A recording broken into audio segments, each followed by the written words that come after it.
बिस्मिल्लाहिर्रहमानिर्रहीम। अस्सलाम वालेकुम। मेरा नाम फ़ारीना है और मैं जमात अव्वल की उर्दू की टीचर हूँ।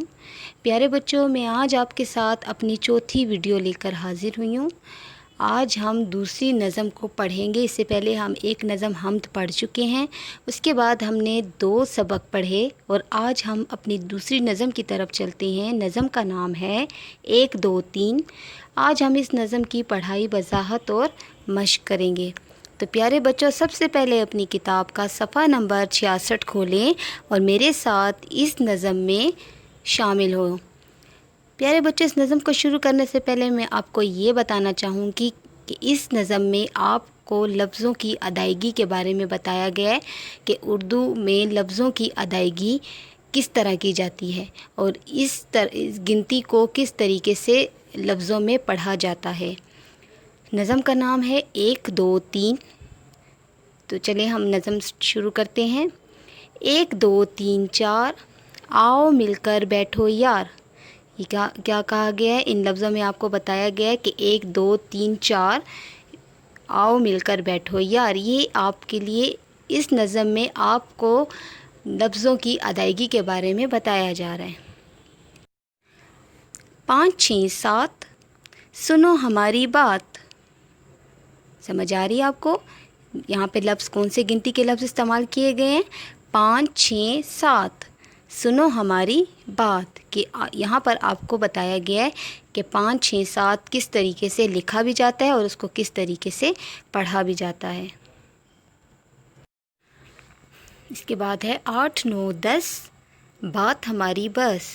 ये आप लोग बच्चों के साथ खेलते हुए आप इसमें सब बैठ के इस नज़म को इस तरीके से पढ़ने से आपको तमाम उर्दू की गिनती अच्छे तरीके से याद हो जाएगी और आपको अंदाज़ा हो जाएगा कि इसकी अदायगी किस तरीके से की जाती है। उसके बाद हम चलते हैं मश्की काम की तरफ। सफ़ा नंबर 68, सवाल नंबर 3, लफ्ज़ों में दी गई गिनती की अददी तरतीब तहरीर करें। लफ्ज़ों में गिनती और अददी तरतीब। देखिए बच्चों, यहाँ पर आपको पता चलेगा कि लफ्ज़ों में जिन गिनती को हमने पीछे नज़म में पढ़ा उनकी अददी तरतीब क्या है। तो सबसे पहले है 1 पहला, 2 दूसरा, 3 तीसरा, 4 चौथा, 5 पाँचवा, 6 छठा, 7 सातवां, 8 आठवां, 9 नौवां, 10 दसवां। प्यारे बच्चों, आपको समझ आ गया होगा कि लफ्ज़ों में तरतीब क्या होती है और उसकी अददी तरतीब क्या होती है। अददी तरतीब का मतलब कि ये किस तरह एक के बाद दूसरे दर्जे को किस तरीके से पुकारा जाता है। ठीक है। उसके बाद हम चलते हैं इमला के अल्फाज और उसके जुमलों की तरफ। सबसे पहले हम इमला के अल्फाज की तरफ चलते हैं। सबसे पहला लफ्ज़ है हमारे पास 10, दूसरा बस, तीसरा बात, चौथा 1, पाँचवा 7। उसके बाद हम इमला के जुमलों की तरफ चलते हैं। पहला जुमला है 5 6 7, दूसरा जुमला है बात हमारी बस। अब हम चलते हैं मश्की खाके की तरफ। प्यारे बच्चों, मैं पहले भी आपको बता चुकी हूँ पिछली वीडियो में कि ये मश्की खाका आपने अपने इस नज़म को शुरू करने से पहले उर्दू ए की कॉपी पर ज़रूर तहरीर करना है और इसको फॉलो करते हुए, यानी इसको देखते हुए आपने आगे इसी तरह तरतीब से अपने मश्की खाके के सवालात जवाबात, जैसे हो गए अददी तरतीब हो गई, इमला के अल्फाज और जुमले हो गए, तो इनको आपने आगे इसी तरीके से लिखना है। मश्की खाके में नंबर 1 है गिनती की अददी तरतीब, नंबर 2 इमला के अल्फाज और जुमले, नंबर 3 खुशखती किताब। सफ़ा नंबर 17 तबीज़ किताब पर करें। इससे पहले हम सफ़ा नंबर 1 से सफ़ा नंबर 16 तक अपनी किताब पर कर चुके हैं।